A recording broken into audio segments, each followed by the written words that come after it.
Radio.ie hosts the Irish History Show podcast because history matters. Radio turns 100 years young this year. Radio's history is powered by Radio Archives. For radio archiving solutions from people passionate about radio, visit radio.ie.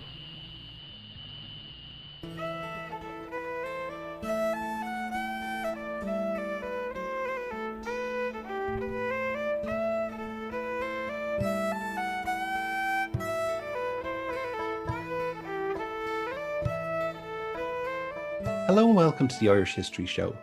My name is Cathal Brennan, and as always, I'm joined by my co-presenter, John Dorney from theirishstory.com.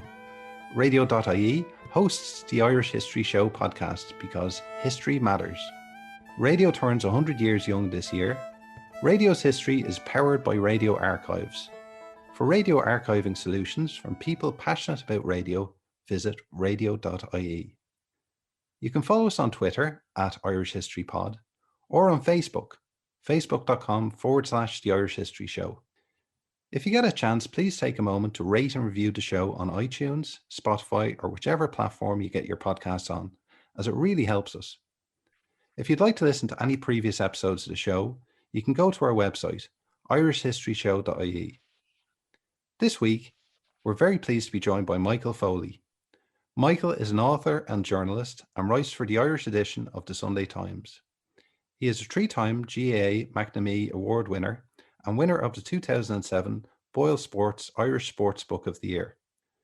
The Bloodied Field, Croke Park, Sunday 21st November 1920, has been reprinted in an updated 100th anniversary edition by O'Brien Press and is available in all good bookstores and online. Michael, you're very welcome to the show. Thanks a million, Carl. How are you doing? Michael, by 1920, when Bloody Sunday happened, Ireland was well in the middle of a nationalist insurgency or revolution. And what was the GAA's position on this? Because ostensibly the GAA was a sporting organisation, but what was its political significance?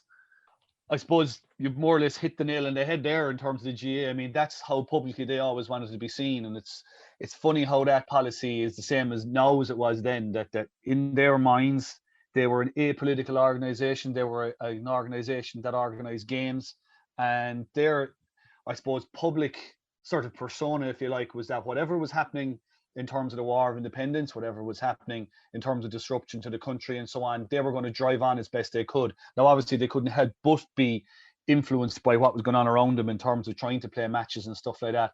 But insofar as they could, they just drove on. Now, if you drill down into the membership, again, you know, it's what strikes me often is kind of the similarities, a lot the similarities that kind of go to the marrow of the GAA. And one of the things that goes to the marrow of the GAA is that it's a very broad church. So, I mean, you would have had people in the membership of the GAA who would have been extremely Republican, very active IRA volunteers, as we can see from the Tipperary and Dublin teams who lined out on the day in Bloody Sunday. I mean, you had IRA volunteers on both sides, but equally, on the Tip team, for example, you had the goalkeeper who was a World War I veteran.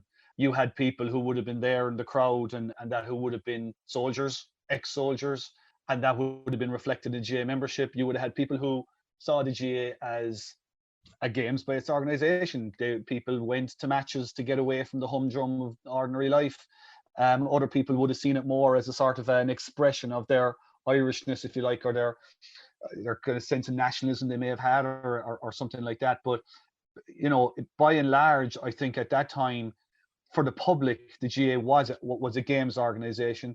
At the top of the GAA in terms of its hierarchy, certainly they would have had, you know, there is no way they can escape the notion that they were certainly seen as a nationalist organisation by the British authorities. Their own view would have been kind of sympathetic to nationalism and republicanism. You look at Luke O'Toole, for example, the General Secretary of the GAA at the time. He would have hosted Michael Collins in his house, Owen O'Duffy, different people like that. So, you know, I suppose in their private lives, if you like, in their personal politics, there was no question where they stood. But as an organisation, they tried to be distinct from that as best as they possibly could. Yeah, I mean, there's a lot of kind of contradictions, like as we're used to, I think, in Irish history. I mean, one of them is Hill 16, as it's known now, was actually named after a battle of the First World War. Isn't that right? Yeah, well, I mean, Hill 16 is a good example of how myths and legends and sort of I suppose history is shaped to suit whoever is telling it, depending on who you listen to. I mean, Hill 16 was built using the rubble from the GPO. The O'Rahilly's car was part of the rubble, was built into Hill 16 according to myth, called Hill 60.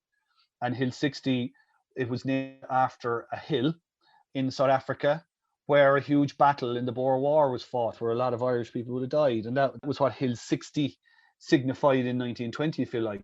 Again, that was just what it was called. And it was, when you think of what happened on Bloody Sunday and some of the victims and what happened around it, you could see there's all these shades of grey. I think of one particular victim, Patrick O'Dowd, who was shot on the afternoon in Croke Park, and he was killed actually helping people over a wall. And the last person he helped over the wall was an ex-British soldier, or at least a soldier who was off duty, I should say. So, there's no black and white. And I think for years, certainly when it came to Bloody Sunday, it was taught and told in a black and white sort of way. But, as you say, like lots of other parts of Irish history, I suppose the road of Bloody Sunday, it's not straight and true. Yeah, I mean, there is another side to that story, of course. Like, for example, during the anti-conscription campaign in 1918, there was a thing called Gaelic Sunday, where the GAA basically openly defied the Defence of the Realm Act, the prohibition on public meetings. So the GAA does hold a political role to a degree, no? Well, it was to that was a huge moment for them. That was probably, when you think that if you were around 2 years before to 1916, for example, you had GAA members were very active. I think of O'Toole's GAA club would have had a significant number of volunteers and people active on Easter week. But when it came to the aftermath, the GAA very much went into sort of, I wouldn't say even retreat mode. They had always kind of stepped away from, I suppose, violent nationalism, if you like, violent republicanism. They didn't want to be seen to be immediately connected to the Easter Rising, for example. So a lot of the leaders, even though some of them would have been active volunteers and would have been arrested, the GAA didn't really take a position on it. They just sort of let it pass. And then as things started to unfold, and public opinion turned in favor of what had occurred in the aftermath of the rising leaders being executed and so on, and then the volunteers coming home from prison and so on and stuff like that, GAA started to sort of tweak its stance. Maybe not even in public, but in practice. For example, there was a volunteer meeting held in Croke Park. It was the first volunteer meeting held after the vast majority of the prisoners had been released from Frongach and other places. They had a mass meeting in 1917. Before that year's All-Ireland final, Harry Boland led the teams around in front of the pipe band. So, I mean, their membership, if you like, that element of their membership was beginning to make their presence very much felt. And as you mentioned, then you come to 1918 and Gaelic Sunday, and you say it was all around the prohibition of gatherings, and effectively meant the GAA couldn't play games. I mean, they openly defied it by organising matches all over the country on a particular date at a particular time. And in a way, it was a landmark moment for the GAA in the sense that they suddenly saw the kind of potential power they had in terms of changing. They ended up changing that law. I mean, they were allowed to continue after that to play their games and to gather. So they saw the potential there that they had as an organisation from that aspect of it. Well, how do you think that meant that the British authorities viewed the GAA as opposed to other sporting bodies? I think from the GAA perspective, however they wanted to be seen, I don't think there's any doubt that the British authorities saw them as an element of a sort of a pan-nationalist front, if you like, albeit not a militarized one, or maybe not even necessarily a politicized one, but clearly there was an element of that in it. They certainly would have seen them as part of a cultural pan-nationalist front, and would have been in no doubt about the type of people that they would have seen going to the games. They would have also obviously been aware that a lot of games in Croke Park, not just in Croke Park, but a lot of games held by the GAA would have been done in aid of prisoner dependence funds. Now, the GAA would have done that. If you're thinking about, well, why, if the GAA are trying to be apolitical, how come they're running matches and giving the proceeds then to prisoners' funds? Well, the idea was it was kind of more of a philanthropic thing. It was more of a sort of, well, we're helping the families out who have people in prison and jail. We're trying to do our thing in a sort of a charitable form. But obviously that sent its own message to the authorities in Dublin Castle as well. They would have seen the GAA as part of the other, if you like, the other being that part of Irish life that was agitating for independence. Now, Michael, how did the War of Independence and the events as the violence started to ramp up, how did that affect things like match scheduling and trying to get in championships and stuff like that? Well, by 1920, the GA wasn't in a bad spot. I suppose the thing that actually disrupted them the most in the previous year or two would have been the Spanish flu, which kicked in 1918 and resulted in the 1918 championships being finished in 1919. But they managed to get that done and also get the 1919 championship in as well. We live in a very, very different world now, but I suppose it just goes to show like that even when it comes to GA scheduling, nothing ever happens for the first time anymore. But in terms of 1920, by the time we get to summer coming into autumn, again, they had done quite well to get a lot of provincial championships played off, but they were having a problem in Munster in particular. We say on the other side of it, Dublin, for example, would have won their Leinster Championship. They would have managed to shoehorn in an All-Ireland semi-final against Cavan at 3 days' notice. It was meant to be played in early September, had to be postponed. And then literally Cavan and Dublin got a call from Luke O'Toole, presumably Luke O'Toole, about 3 days beforehand saying, get yourselves to Navan this Sunday, we're going to play the All-Ireland semi-final. Cavan were incensed because they would have been underdogs going into it. Dublin were a very strong team that time. They had done their sort of training camp to coincide with playing in early September. Now they were being asked to turn up out of the blue to play a game. And, a huge crowd turned up and Cavan duly got hammered. On the other side of the draw, Munster was pretty much shut down, essentially as a result of the War of Independence kind of really tightening its grip around the 6 counties down there. But also you had the Terence McSweeney hunger strike was ongoing. And once McSweeney passed away, Cork County Board stopped all their games out of sympathy. And in sort of next thing, the Munster Council did the very same, which stopped the Munster Championship in its tracks. So we'll say on one side of the draw, you had Dublin sitting in an All-Ireland final, but they had no idea who they were going to be playing. Well, that's the thing. I think I was saying to you earlier, Michael, that when I was first reading about Bloody Sunday in secondary school, I'd see Dublin and Tipperary in November, and I just assumed this was like a dead letter of a match. This was just a challenge match. But reading in the book, there's a lot more significance. As you say, like there's a delayed championship. And how important was this rivalry at that point with Dublin and Tipperary? Well, it was an interesting rivalry in that Tipperary saw it as a rivalry, but I'm not sure anybody else did. Now, there were 2 very strong teams at the time.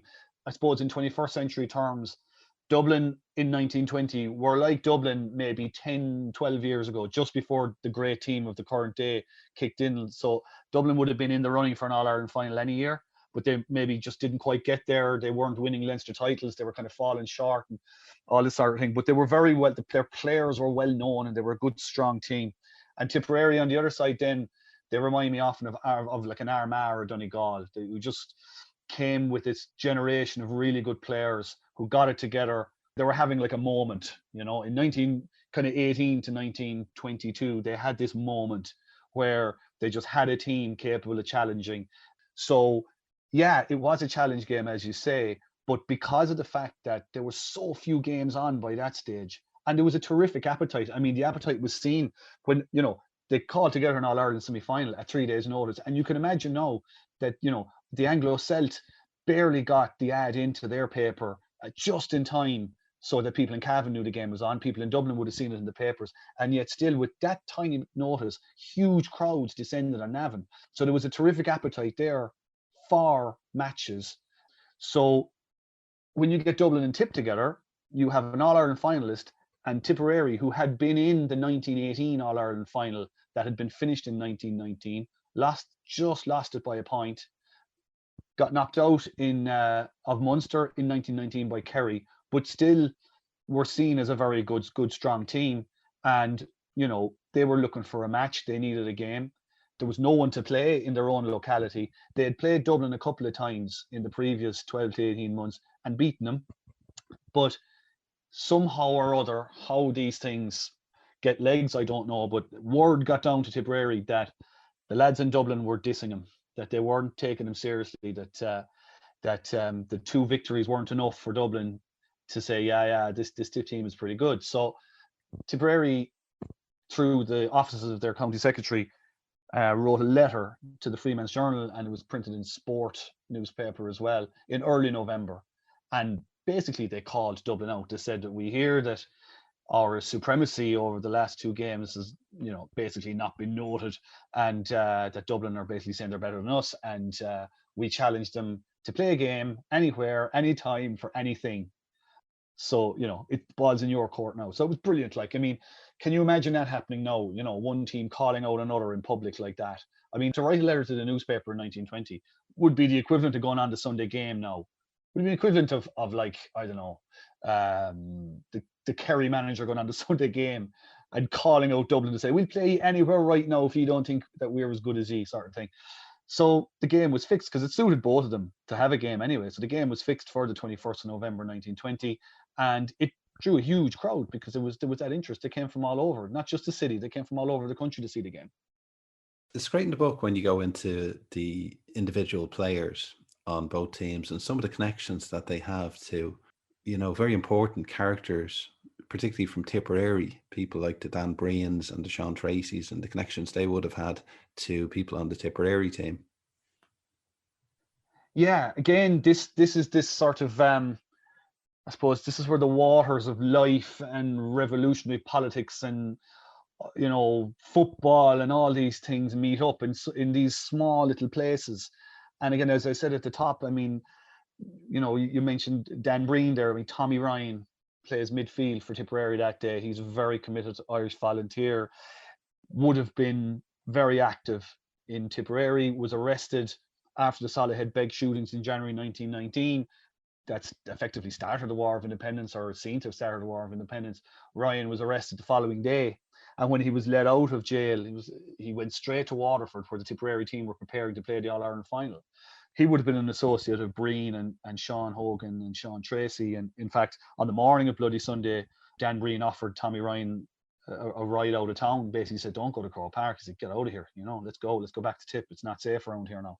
But he insisted on playing the game. So you had, on the Tipperary side, you had a connection like that. On the Dublin side, as I mentioned before, O'Toole's would have been very active during the Rising and continued to be active all the way through the War of Independence as well. And the Dublin team at that time would have been very much powered by O'Toole's. At their best, Dublin would have had 11 or 12 O'Toole's players on the team. So again, you're looking at the likes of Johnny and Paddy MacDonald, the two brothers who would have fought in the Rising. You would have had connections like that. Frank Burke, who actually played for Collegians, so I think would have been UCD at the time. He was from Kildare originally, but he came to Dublin to go to attend school out in St. Enda's. So Patrick Pearse was his headmaster. Patrick Pearse was his idol. Patrick Pearse brought him into the Volunteers, presented him with his first gun. Frank Burke, he was a steward at the first meeting of the Volunteers at the Rotunda Rink. He fought during the Rising, came back out of jail after that, and immediately recommenced playing football and hurling for Dublin, and returned to the IRA as well. So, like, you had these connections like that percolating all the way through these teams. You had that on one side, but then, you had a lot of players there as well who, they were just footballers, They were guys who worked jobs and played football exactly as you would have now. I suppose the War of Independence was a strange time in the sense that you had these incredibly violent events taking place. At the same time, you had normal life going on. So on Bloody Sunday morning, the IRA in Dublin launched a major operation, and they killed 14 British officers, most of whom were intelligence officers, shot in their beds, and they tried to kill more. But the normal life of the city would have gone on. And, the question we asked today is, why wasn't the game at Croke Park called off? But was that in people's minds? Well, I suppose it's important as well to kind of set the scene in Dublin, if you like. I mean, in November 1920, yes, the War of Independence was raging in some places, but it wasn't really raging that wildly in Dublin. In terms of raw violence, yes, you had episodic moments of violence in the city, and obviously Balbriggan had been sacked the previous September, so it wasn't like it was deathly quiet. But on the morning of Bloody Sunday, people would have gotten up the same way as anybody would now and gone about their business on a Sunday. Some of them would have gone to mass, others would have gone to visit their friends or whatever.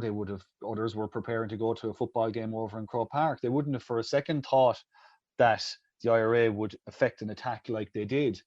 Their reaction, I suppose, to what happened kind of reflects this sort of, I suppose, the sudden and unexpected nature of this mass assault across the city that ultimately killed 14 agents. I mean, you had You had anybody with a connection at all to the British authorities basically thronging Dublin Castle looking for safety. When the authorities of Dublin Castle had taken as many as they could, they put everybody else in hotels and places around that area of Dame Street. And we're not just talking employees and their families. So there was this sense that the IRA were going to do the whole, there was no one safe, if you like, which is precisely what the IRA hoped that this operation would, I suppose, the impact this operation would have. I mean, the way I always kind of encapsulated as much for myself as anybody else, like at that point, the British intelligence system had successfully penetrated the IRA to the point that they were very, very close to getting to Collins and extremely close to getting to those around him. So they needed to do something. They needed to bounce off the ropes here. And this was essentially the reaction, that mass assault. And they'd never taken on anything of that scale before, but they needed to do that. The reaction in the city reflects the sort of, I suppose, the jump from sort of a relatively calm situation in the city to suddenly this kind of red alert, this sort of, we're locking the entire city down, everything stops, they're thronging Dublin Castle, the whole town by the middle of the morning is chattering about what happened that morning. And also, of course, it being the War of Independence, as I say, even though maybe it hasn't wrapped itself around Dublin City in the way it has in places like Tipperary, for example, it's still known that, you know, one side commits one atrocity, it's only a matter of time before the reprisal comes from the other side. Did anybody think about calling the game off?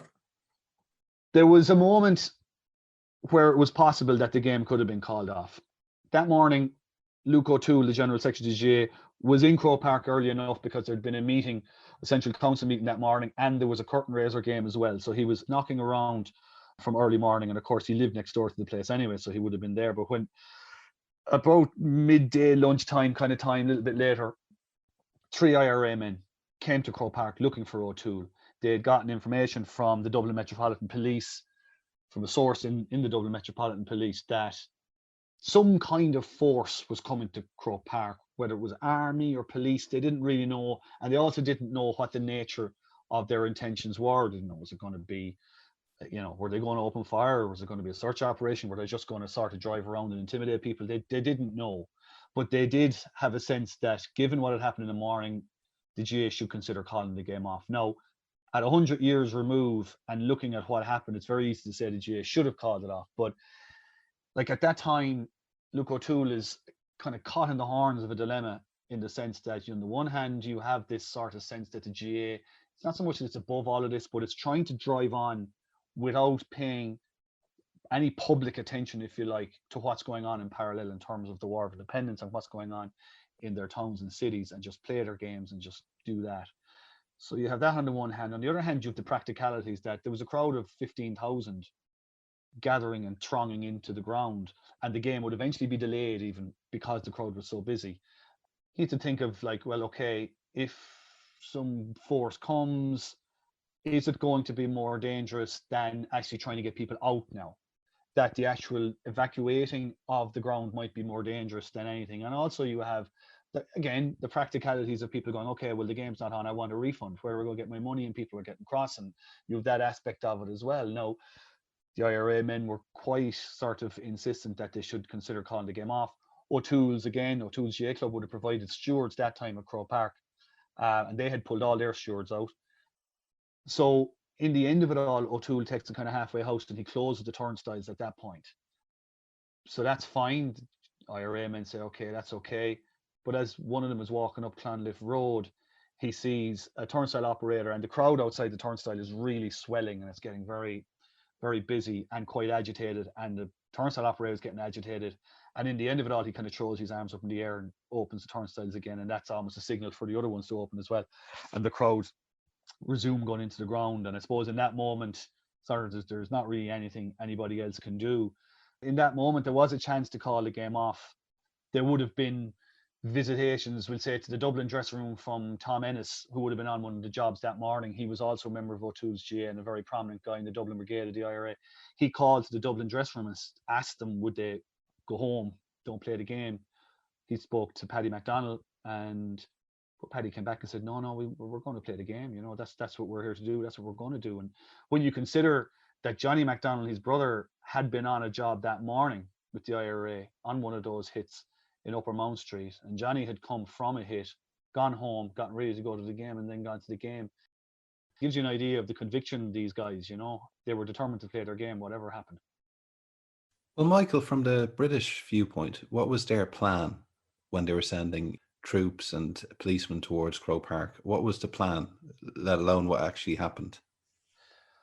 Well, the plan was essentially a search operation. That was the basic premise behind going to Croke Park. They're going to send a police convoy up there. They're going to send military as a kind of like a support group. They're going to create a cordon around the ground. The police are going to go in, stop the game, and search everybody. And then the military outside are there just to effect an orderly exit. It's reflective really of British policy in Ireland at the time and how they were fighting the War of Independence, that they didn't want to make it, in their minds, it wasn't a military war, and they certainly weren't going to engage the army in any sort of conflict. This was a police war. So even in the context of Croke Park, the police were going to go and perform this search. The military were purely there in a supporting role. They weren't going to be doing anything apart from basically stewarding people out of the ground. The other side of it as well, that's interesting to note, and it goes back to this idea of Dublin being quite quiet, if you like, in terms of activity at that time. The British authorities would have seen a Tipperary Dublin game and they would have thought, okay, Tipperary are playing. There's been a huge hit this morning by the IRA. There's no way that the Dublin Brigade organised this all by themselves. That it's entirely possible that Tipperary IRA people have come up to Dublin undercover and have come up to, you know, under the pretense of going to a game, but they've actually been involved in the shootings that morning. So let's go to Croke Park and let's see what we find. So, you know, on one level, it sort of makes a kind of sense, right? And even when you think of the crowd, yes, there was IRA men there who had participated in the morning killings. And yes, you had influential IRA people dotted around the crowd. So, you know, it kind of makes a sort of sense. But then when you think about it in practical terms, well, what happens in November 1920, anywhere in Ireland, when they see a pile of Crossley tenders rattling down the road and parking on a bridge, a huge crowd and parking on a bridge, and a load of black and tans jumping out? Well, people run away. You know, the idea that they could go in and actually effect a safe and orderly search operation, it defies logic. It makes no sense whatsoever. But that was the essential idea, was to go over and perform a search operation and just see what they could find. Yeah, I mean, when you think about it, you know, how would you search a whole crowd anyway? If police were mounting an operation on a sports ground now where they thought suspects were, you know, they'd watch them and they'd detain them one by one. They wouldn't search the whole crowd. Yeah, it's ludicrous on every level. Like, I mean, it's one of these things that on paper it sort of looks, yeah, that mightn't be a bad idea. But if you take even 10 seconds to think it through in terms of the practicalities of what will happen, you get a fair guess that, you know, people are going to run away. Guys are going to just, you know, even if there is anything there, they're you know, they're going to lose it pretty fast. And like, it just didn't make a whole pile of sense. And it also fed into the motives of the guys in the trucks. The motives and the emotions, more so actually, and the feelings of the policemen who were in the trucks. A couple of auxiliaries were killed that morning, and you had an auxiliary force and a black and tan force along with RIC sent across to Croke Park. The idea was that they were to park, if people are aware of the geography of Jones's Road in Croke Park, the canal bridge is just on Jones's Road, just outside Croke Park. The trucks would stop there and the entire convoy kind of snaked all the way back up Russell Street, heading towards Mountjoy Square. The idea was that the police would get out, form lines, the officers in command then would give them their orders and they would go in and they would do the search operation. But of course, when they arrive on the canal bridge, what happens next is entirely in the hands of those men in the trucks. The head of the Black and Tans, for example, Major Dudley, is in the second truck in the convoy, but the auxiliary major, the head of the auxiliaries, Major Mills, is in the 13th truck. He's way back. So, okay, Dudley is there, but for the auxiliaries, there's no one there. There's no one there to give them orders. If any of these guys, and it doesn't require many, if they're inflamed by what happened in the morning, if they're just looking for an excuse to fire, they're going to do it. And what you hear when you listen to witness statements afterwards and statements from the Black and Tans and auxiliaries themselves, their sort of cover story, if you like, for what happened was that when they got out of the trucks, they saw people running. And they claimed that there were IRA people running to warn other people that they were coming. And also some of them claimed that those people that were running away fired shots back at them. So That was the sort of excuse, if you like, for jumping down out of trucks, taking positions on a bridge, running in towards a football ground, and basically opening fire straight away. Well, Michael, we all know what Croke Park looks like now, what a huge stadium it is. But to give some type of context for the events on the day, what was the layout of the stadium at that time? Like how many terraces and stands and how much open ground was there? Sure. Well, in terms of Croke Park, if you like, the best place to kind of visualize it is to go onto that canal bridge. So if people can visualize standing on that bridge, nowadays, if you're on that bridge, you're heading into the Hogan stand. The Croke Park Hotel is on your left-hand side. Back in 1920, drop all those stands. So Croke Park was also, at that time, you had houses, you had rows of houses right up to the back of Croke Park. So it was a really enclosed ground. On Jones's Road, where the Hogan stand is now, you would have had a bit of a long stand and a pavilion. Then you would have had some houses, including Luke O'Toole's house, the General Secretary. Then going around by the canal end, if you like, there was a set of turnstiles and a low wall running along the back of the goal there with a bank on the other side. Going around to the Cusack stand side, to the current Cusack stand, that was one long high bank with a 7-foot wall at the top and a 20-foot drop down the other side into the Belvedere College sports grounds as they were at the time. Hill 16 didn't exist in the way we know it now. Hill 60, as we called it before, was really a mound in the sort of, if you're looking at Hill 16 now, it would have been on the right-hand side, on the kind of Cusack stand side. It was a kind of a mound where you could stand going across, and then it kind of dipped down into kind of flat waste ground with corrugated fencing along the back. And then you had an entry and exit point at what would now be the junction of the Hogan stand and the hill and the Nally Terrace, as it's called now, that little corner. And you would have had the main gate then on Jones's Road. You had a couple of stands, but mainly it was banks and walls around the top and the back. As I say, corrugated fencing along the back of Hill 16. So it was quite an open ground. So you had, like, for example, you had a clump of trees in the corner of what's now the Hogan and the canal end, if you like. You had trees there, and you had it on Bloody Sunday. You had one kid climbed up the tree for a better view. So it was not entirely open, but quite open. Now, Michael, you talked about the Crown Forces operations. So you had the paramilitary police and police coming from the southern side, the military coming from the northern side. And reading your book, I was struck by the fact that nobody really wanted to take responsibility for starting the shooting. Like, the military said they fired, but only in the air. The leader of the Auxiliaries said that those guys never fired. So can we establish at all what really happened once the shooting started? Yeah, I mean, I don't think we'll ever know for absolute sure which branch of the police force that were there fired first. Was it the Auxiliaries, Black and Tans? But I think on the balance of the evidence that we have, we can be almost certain that the first shot came from outside the ground. So in terms of what happened, as I mentioned before, the police get out of the trucks, Auxiliaries, Black and Tans, RIC, they take positions on the canal bridge. Another group of them run down a little laneway just beside the bridge that's going down to a set of turnstiles, and they start climbing the wall over the turnstiles and going through the turnstiles. And immediately the first shot hits a child that's sitting in those trees that I mentioned. His name was William Robinson. He was from Little Britain Street in the inner city, and he falls from the tree. The second shot hits a 10-year-old boy, Jerome O'Leary, who's sitting on the wall at the back of the canal goal. And after that, then it's just absolute chaos. The firing is coming from the bridge, from that corner, that turnstile corner, with the Black and Tans Auxiliaries jumping over it. And they're firing at knots of people that are running away from them. Any knots of people, they just start firing. And they're not even necessarily taking aim. Some of them are shooting from the hip. It's all very random. It's all very brutal and sudden. People are racing like a wave of people heading up towards that Hill 16 end, and in particular an exit point between what we know now as the top of the Cusack stand and Hill 16. On the outside, you mentioned the military there in terms of firing. There was armoured cars in the vicinity. And as people are piling out this exit onto St. James's Avenue at that junction with the hill and the Cusack stand, an armoured car is outside. And okay, there's people racing out. The army are still seeing this as a search operation. They don't open fire on the crowd. The armoured car gets an order to open fire into the air, which he does. But the effect of that is it pushes people back into the ground as well. Instead of running out, they suddenly turn around and they're trying to get back into the ground now because there's an armoured car outside. So you have the twin effect of people pushing out and pushing back in, and that causes a fatal crush. and claims 2 lives in that way. The shooting lasts 90 seconds, but the death toll is 14, and it's absolutely devastating. I mean, you're talking about people from all walks of life, men, women, and children, people from every socioeconomic strata you can think of from all over the country.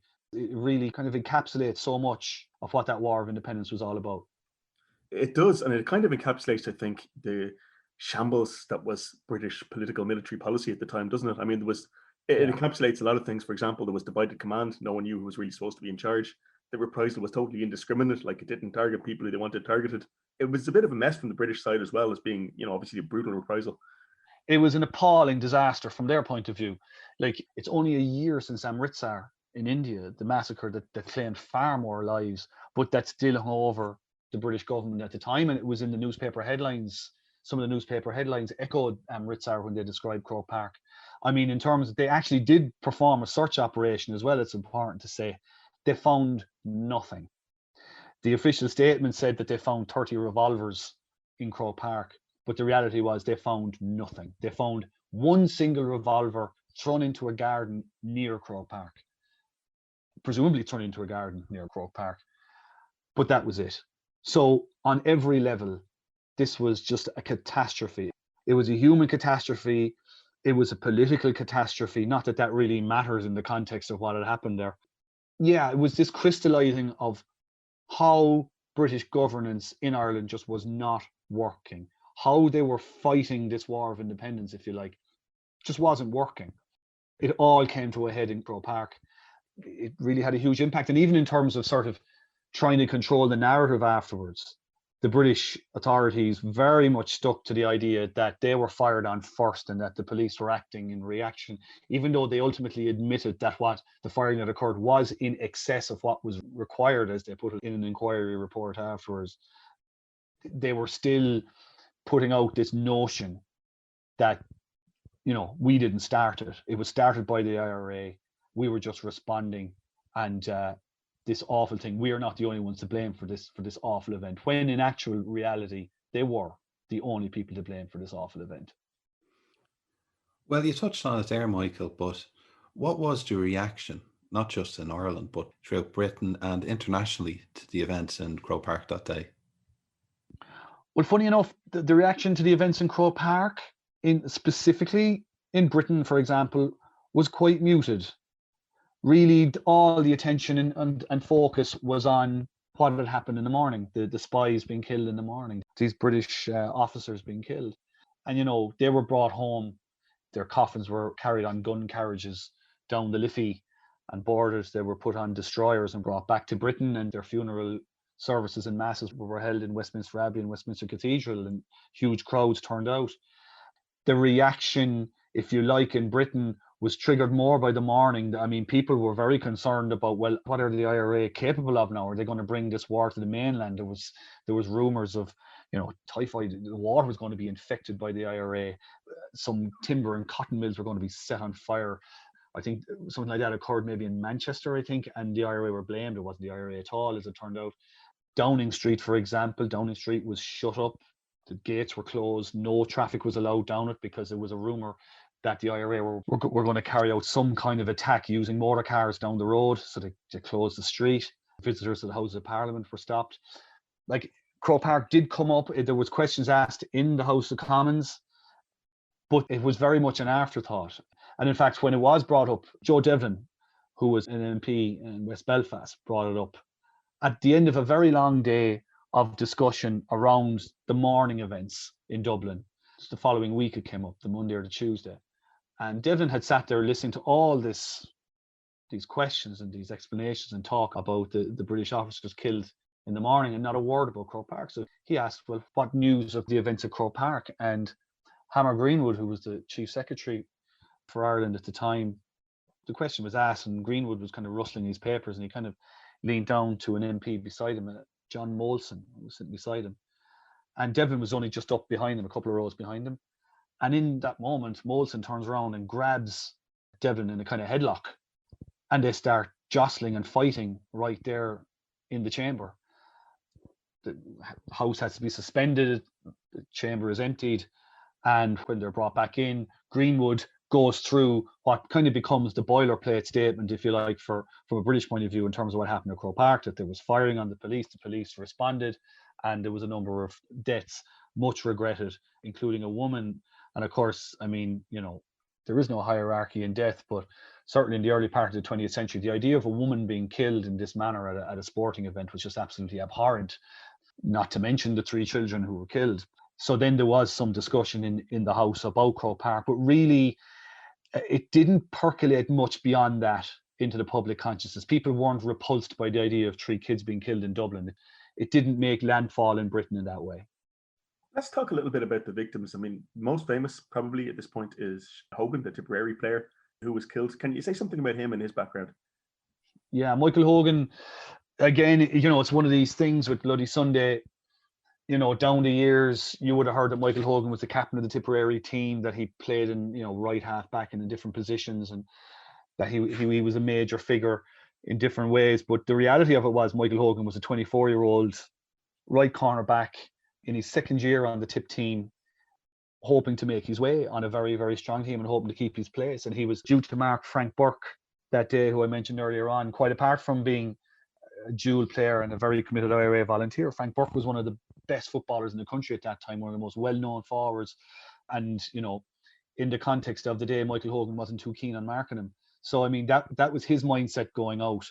Hogan was an IRA volunteer.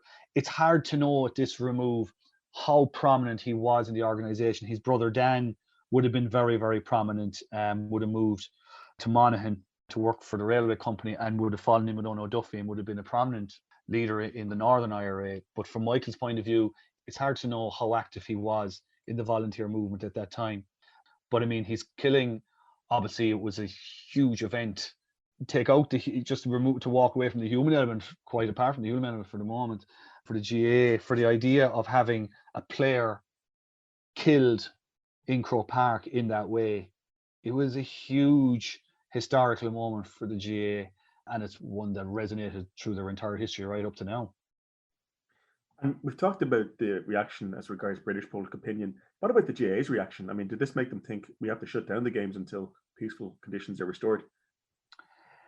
Not particularly, I suppose, in the sense that they weren't able to play the games beforehand. They certainly didn't call off club matches or anything like that as a result of it. The GAA's reaction, in a similar but different way, it mirrored their reaction to 1916 in the sense that they didn't make any public comment.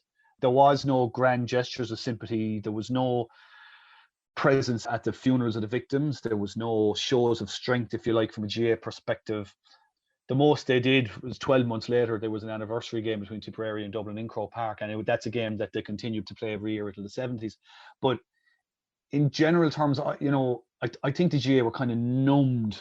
They were in such a state of shock by what had happened that they almost didn't know how to react. They were kind of just frozen in this moment, that this event that really was the last thing that anybody would have expected. And I know that they got warnings from the IRA and they had the opportunity to call a game off and so on, but really in their heart of hearts, anybody going to that game, including the players, everybody else, would not seriously have thought that what occurred at Croke Park would have occurred. And I suppose trying to process that reaction or lack of reaction, that was a process that the GAA, I would feel it's a process that the GAA kind of have been going through for the last 100 years and maybe are really only coming to terms with it in the recent last few years. So in terms of the reaction in 1920, there was no reaction. It was almost like they were just numbed by what had happened. And of course, that wasn't the end of the hard times for the GAA. You had the truce where I believe the championship went ahead in the second half of 1921, but then you had the Civil War the following year, which I think shut down the championship for most of that year. That's right. Like, I mean, look, it never ended. I mean, the 1920 championship didn't actually get finished until June 1922. And, I suppose in a sort of a poignant twist, it was Tipperary and Dublin again in the All-Ireland final, the 1920 final that was played in June 22. But as you say, there was disruptions all over the place, probably no more so than Kerry, where you would have had players on the same team fighting on the opposite sides in the Civil War. And football itself ultimately played a huge role in bringing that county back together and helping at least to begin to heal the wounds that were created by that conflict. But yeah, look, it was Bloody Sunday again, I suppose, and again in that context of a revolutionary period where events were just being overtaken by events. Maybe it was very hard for the GA even to hold their own ground, to kind of just stand in the one place and actually process what was going on. It might have been very difficult for them to get their heads around that when something else was coming straight around the corner. I mean, it was sort of like we maybe we should stop and process this grief and see what we can do for the families and the clubs and the counties and all this kind of thing. But really, we just need to try and concentrate on trying to get games played and try and keep this organisation on track. Now, Michael, you're heavily involved in the 100th anniversary commemorations for Bloody Sunday. Could you tell us about some of the stuff that is planned, and maybe, unfortunately, with all the stuff that's happened with COVID-19 and there's so many events that were supposed to take place for centenary events this year, some of the events that maybe couldn't have taken place? I mean, it's I mean, what are the odds, I mean, a global pandemic lands in on well, I mean, any year is a bad year for a global pandemic, but particularly when it comes to trying to plan a single centenary, it's kind of a once in a lifetime opportunity to remember this event and or kind of prevent it to some degree. But to be fair, what I've noticed about the commemorations that have happened and that are being planned, they're all pointed in one direction, which is pretty much remembering the victims, the 14 victims, because the one thing certainly I found when I was writing the book was that their stories had been pretty much forgotten or lost, not forgotten by their own people, but certainly by the wider public and the wider story of Bloody Sunday, if you like. We kind of knew their names, so we didn't know their names either. And putting those stories back together has sort of opened up a different aspect to commemoration as well. So for example, the original version of the book came out in 2014, and at that point, 8 of the victims were in unmarked graves. 8 of the 14 were in unmarked graves. So in 2015, the Boyle family, Jane Boyle, the woman who was killed in Croke Park, they actually were going about erecting a gravestone in her memory and contacted myself, and the GA got involved. And ultimately, from that emerged the GA's Bloody Sunday Graves project, which was a way for families, if they wanted to, talk to the GA, and together they could erect a gravestone and remember the victim in a dignified and in a nice way all these years later. And to date, we have almost all 8 victims remembered now, which is a fantastic thing. And it kind of shows that, okay, there's a centenary commemoration coming up, but just because we're delayed, there's no impediment to remembering these people and remembering this event another time. So that's obviously, that was a huge project that's been going on for the last 5 years. Outside of that, in terms of the commemoration this year, there's obviously the 21st of November 1920 in Croke Park is sort of, I suppose, D-Day, if you like, in regards to that. As it stands, the Leinster football final is due to be played on the same night. We'd still be hopeful, and I'm to lay my cards on the table, I'm a member of the GA's history committee as well. So from that point of view, what we're hearing, I'd still be hopeful that there will be a commemoration of some description, even if there's no matches, and if the worst comes to the worst and we're all locked down at home, that there will be some kind of remembrance of the victims in Croke Park on that night. Outside of that, I'm working on a set of podcasts myself that'll be starting up hopefully soon. They're going to live on the GA website at ga.ie/Bloody Sunday, which is a kind of a Bloody Sunday hub that they set up and that went live about 3 weeks or a month ago now. And there's just a lot of information around the victims, around the events of Bloody Sunday, and people that would have been involved, everybody from the players to the referee to various different figures who would have been involved. So that's there as well.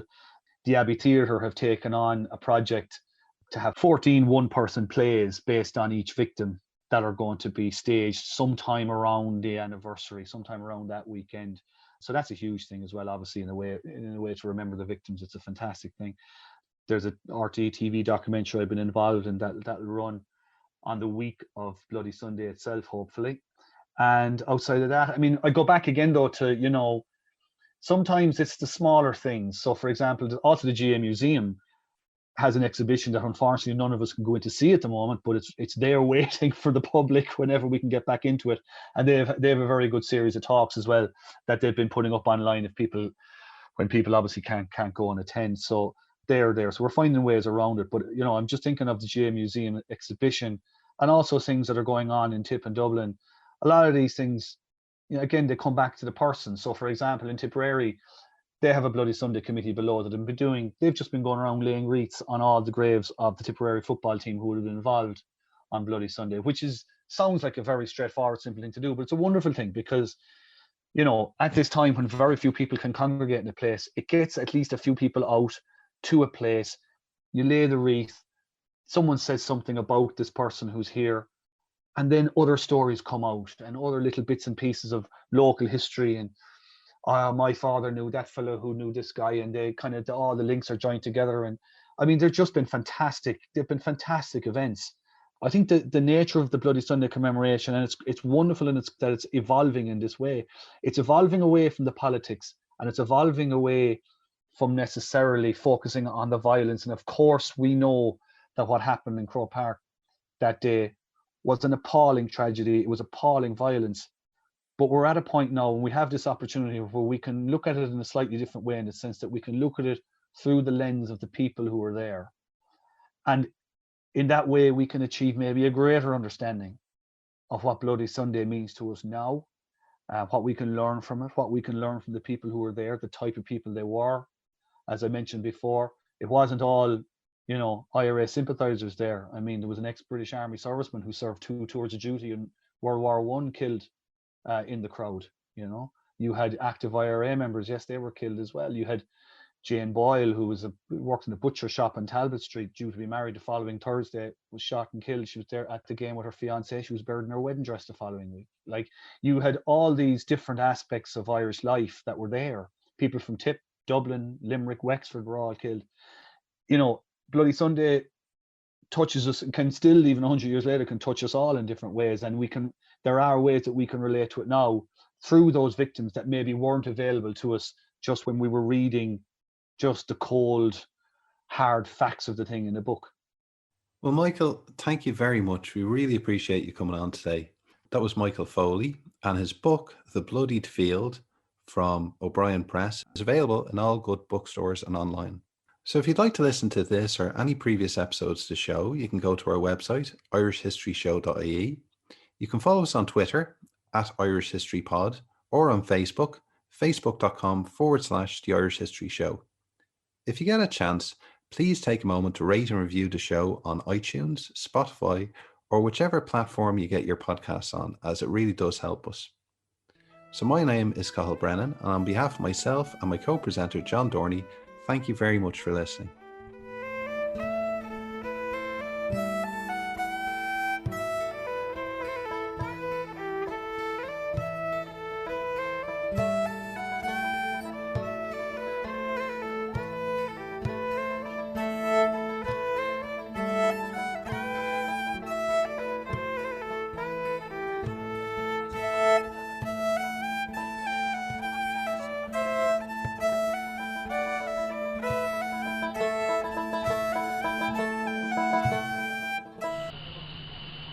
Radio.ie hosts the Irish History Show podcast because history matters.